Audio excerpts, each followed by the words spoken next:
Hello, I am Dan, aka the tipster in a suit, and I may not have been to the most racetracks. I've definitely not seen the most horses, but I am the best judge of race form that I know, and I'm here to prove it. I woke up absolutely beaming this morning, I will be honest. I reached a mini milestone of 1,000 views on the channel, celebrated with a lovely Greg's breakfast, so I've set myself 5,000 views on the channel until I can have my next Greg's breakfast. I also want to thank anyone who's liked and subscribed, and particularly those who have commented. I've thoroughly enjoyed interacting with all of you, and I want to hear plenty more about what anti-post selections you have. This week's selection admittedly is one that I had in last year's book, but I'm convinced he will come good this year, and it's in the Hunter's Chase. Now, I won't be looking too much into the RPRs on this race. I don't think it holds as much credence. So if you like my analysis on things like that, do check out the other 3 videos that I've done. I want to look at the head of the market, which starts with Fernlock at around 3-1. He's only lost twice in his career. The first time was at Fairyhouse after a long campaign last season, where he lost to Billaway and Animix. But more recently, he lost to It's on the Line. Now, he was given the horse £7 on that occasion, but I was worried about the way that he didn't battle at the finish. I like how Fernlock jumps, and I like how the horse travels. But to me, I'd be worried that in a battle towards the finish, that he's not as game as some of these other horses.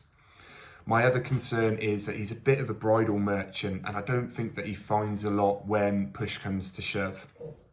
Now, he has been campaigned for this race in mind over the last 2 seasons. He actually missed the race last year and they wanted to keep him away, but I think that is actually negative. I will get onto the trends in a little bit, but horses tend to do a lot better once they've had some experience in this race. So the fact that he's a bridle merchant alongside this inexperience has me putting him to one side. It's on the Line is next in the market, who won the aforementioned battle with Fernlock. He is a consistent type in these sort of races. He was second in the race last year, a little bit fortunate to finish ahead of my selection. And he also won the Punchestown version after coming down in the Aintree version. Like I said, he was fortunate to finish ahead of my selection, and in May would go on to lose comfortably by 4 lengths. So again, through that form line, I'm happy to put him to one side. Next in the market is the Enigma, the second coming, as Mr. Chapman used to say, Samcro. Now, I'm all for the Illyris trying to take as many wins as they can at the festival, so I understand why he's gone point to point and Hunter's chasing. He did it last year and actually seemed to find a new lease on life, posting some incredible RPRs for the point to point scene. However, he missed last year's festival due to an injury in November and has only recently returned last November, where he was a winner, but slightly disappointing, posting his worst RPR in the point-to-point scene. I'd be concerned about that injury and the damage it's done. And while he is a 2-time festival winner, both of those came in novice fields over a middle distance. He was highly tried after that at staying distances and never really landed a glove. So with the injury in mind and the fact that I don't think he's an out-and-out stayer, I'm happy to put the Enigma Samcro to one side, and I will cheer him on if he goes and wins. Premier Magic, last year's 100-1 winner. Shout out Reggie at the rugby club, who put everyone who would listen onto this horse.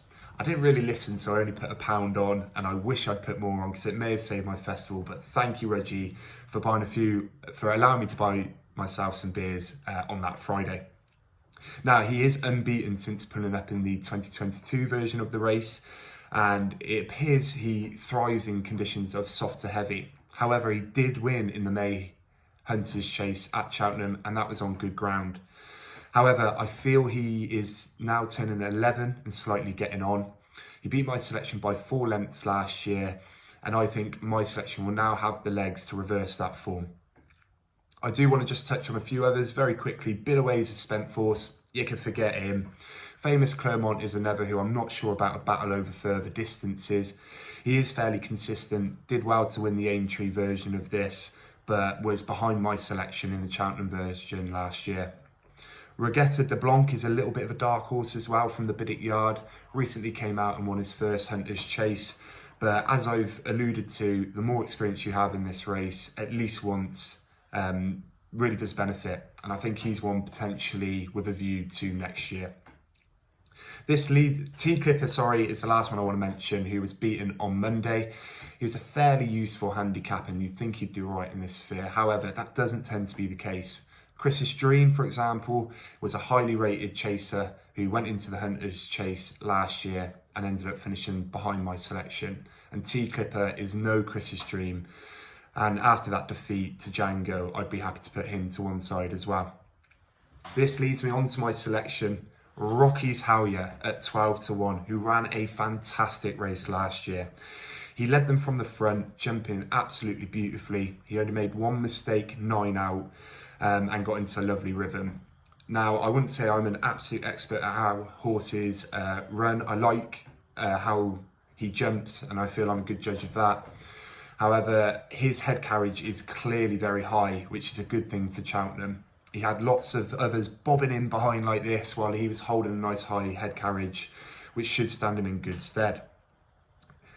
Looking at last year's race, he finished 4 lengths fourth, but if you look at the run-in, there was a horse that was loose that's just stopped dead in front of him, which stopped his momentum. He had to swing round and carry on again. Now, would he have won? I don't think so, but would he have come second or third and had reduced the deficit 4 lengths? Absolutely. I also think the jockey didn't give the best ride towards the end of the race. I think he was looking around busy to see where others were when he should have been busy putting the race to bed. I think he started sending after him once Premier Magic was upsides him, but he had a comfortable gap before that, and I think if he'd sent him on while the lead was reduced towards the end and Premier Magic took past, I think he would have had a bigger gap and more cushion, and I think he may have even won the race.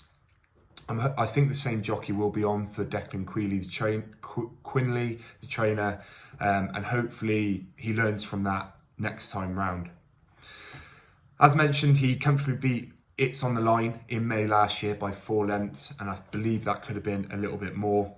And what caught my eye with this horse was when he beat Chatham Street Lad by 45 lengths. Now, Chatham Street Lad was a 150 rated chaser. That is some extraordinary form, which should hold him in good stead. I also want to look at the trends for this race because he tends to tick a lot of them. So, 11 of the last 12 winners were aged 8 or older. Rocky's Howyer will be 8 come the festival. 4 of the last 12 winners were favourites or joint favourites, with 6 of the 12 winners coming in the top 3 of the betting. I think if he comes out and wins a point-to-point in January or February and does it impressively, we may end up seeing him shooting up in the market. His last run, 6 of the 12 winners had won their last run, with 9 of the 12 winners won or placed before Cheltenham. He did win his last run. 8 of the 12 winners had at least 1 run at Cheltenham. He obviously gained experience last year.